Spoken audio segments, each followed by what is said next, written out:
Bayangkan sebuah dunia di mana satu orang remaja bisa menghentikan lalu lintas di pusat kota Jakarta, memicu kerusuhan kecil di jalanan London, dan membuat ribuan orang di Brasil berlari mengejar mobilnya seolah-olah dia adalah seorang presiden atau dewa sepak bola yang turun dari langit.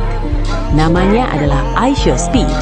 Namun jika Anda bertanya pada orang tua di luar sana, mereka mungkin hanya akan melihat seorang pemuda yang berteriak-teriak di depan kamera, menggonggong tanpa alasan yang jelas, dan melakukan hal-hal yang melampaui batas logika.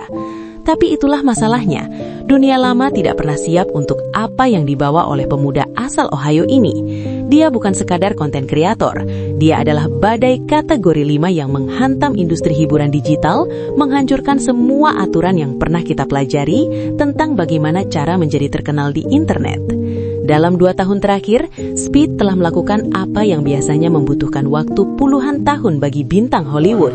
Dia duduk di barisan depan Ballon d'Or, memenangkan penghargaan Streamer of the Year, hingga melakukan perjalanan keliling dunia yang lebih mirip dengan tur konser band rock legendaris daripada sekadar perjalanan seorang vlogger.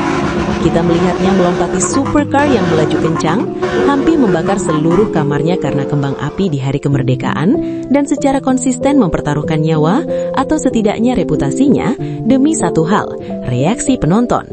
Dia adalah bukti hidup bahwa di era algoritma yang dingin, energi yang murni, mentah, dan terkadang berbahaya adalah mata uang paling berharga yang bisa dimiliki seseorang. Namun di balik semua jutaan penonton dan tumpukan uang, ada sebuah pertanyaan besar yang terus menghantui. Siapa sebenarnya Darren Watkins Jr.?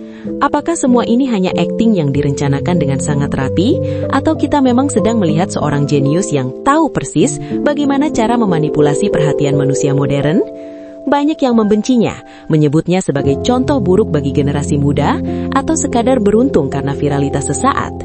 Tapi jika itu hanya keberuntungan, mengapa dia tetap berada di puncak saat ribuan kreator lain tenggelam?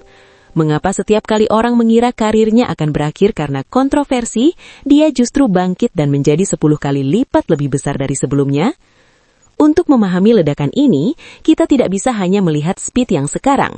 Kita harus memutar balik waktu ke masa ketika tidak ada jutaan orang yang meneriakan namanya. Kita harus kembali ke Cincinnati, Ohio, ke sebuah kamar tidur sederhana di mana seorang anak laki-laki yang kesepian mencoba mencari pelarian lewat video game NBA 2K. Sebelum ada jak pribadi ke Qatar atau pertemuan emosional dengan Cristiano Ronaldo, hanya ada Darren, seorang remaja yang sering merasa tidak didengar, yang berjuang dengan kesehatan mentalnya, dan yang hanya ingin membuktikan kepada dunia bahwa dia ada. Ini bukan hanya cerita tentang kesuksesan finansial, ini adalah cerita tentang transformasi seorang underdog menjadi ikon global paling kontroversial abad ini. Dan semuanya bermula dari satu klik tombol Go Live yang akan mengubah sejarah internet selamanya.